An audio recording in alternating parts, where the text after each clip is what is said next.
Yes, today was about the Brickyard, but you can't help but think about the 500 when you're at the Speedway. And two of the Cup regulars have tried it already. Tony Stewart and Danica Patrick are not only the teammates on that team, but they share the passion of perhaps one day winning at Indy.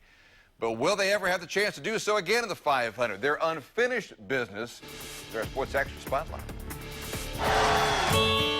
Tony Stewart's NASCAR career remains full speed ahead. A three-time series champion now in his 15th full-time season.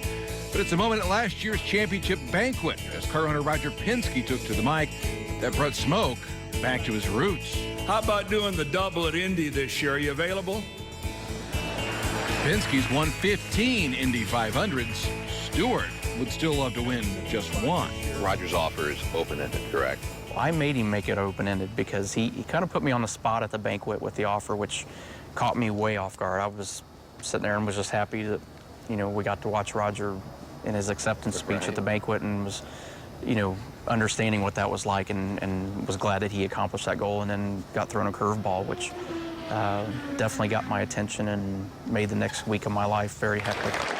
A week later at his trade show downtown, Smoke told us he turned down the offer. No. At least for now. I won't do it this year, but there's nothing saying that down the road I may not take him up on that same offer. Sounds like you're going to do this again. It's just a matter of when. I don't know. I hope so.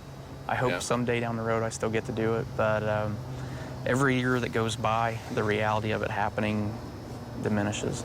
I have a lot of responsibility now as an owner. I'm not just a driver. How many employees do you have?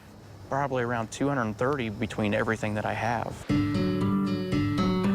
His newest employee just happens to be an Indy 500 veteran herself, Danica Patrick, sliding into her first full-time season for Stewart's race team, shares the same optimism and pessimism that perhaps one day she'll return to the 500.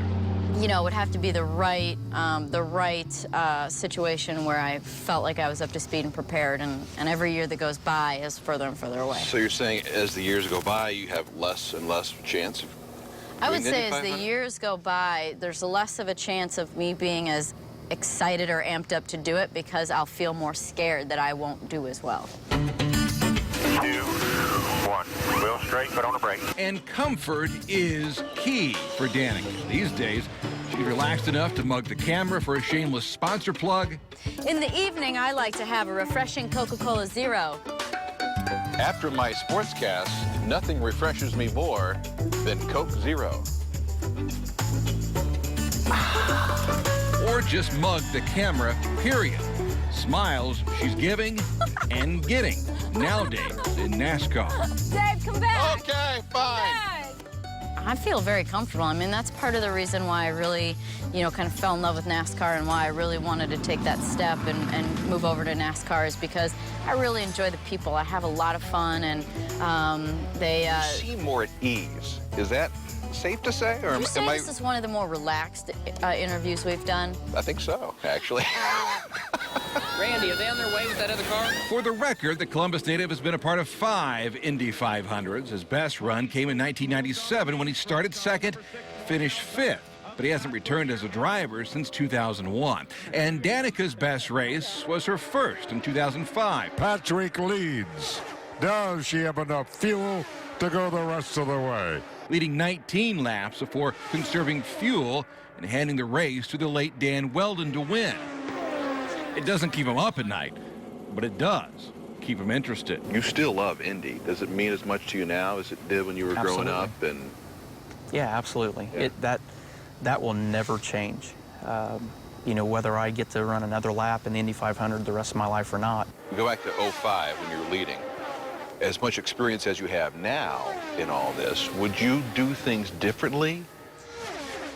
I would have run that thing out of fuel in the lead. That's what I would have done. I would have run it because there was still 2.5 gallons left when I came in. And, the race ends and I end with enough fuel that I could have probably gone harder throughout. And, but that would have changed my life. And I would be different and I wouldn't be here today. And you know what? Yeah. Dan Weldon won that day. And that's probably why I shouldn't have won. There you go. Years later, perspectives change. offers change, and their careers definitely have as well. But Memorial Day weekend, it's always Indy. And for Danica and Stewart, when it comes to change, they hope that never does. I mean, every May and every year, you know, we're busy the same day the Indy 500's going on. We're busy with our day in Charlotte, and we've made our schedule more efficient to where when the 500's on, I don't have stuff to do. Nice. When it's done, then I go do my pre-race stuff and meet and greets and all that. But when the 500's running, I'm glued to the TV just like everybody else is.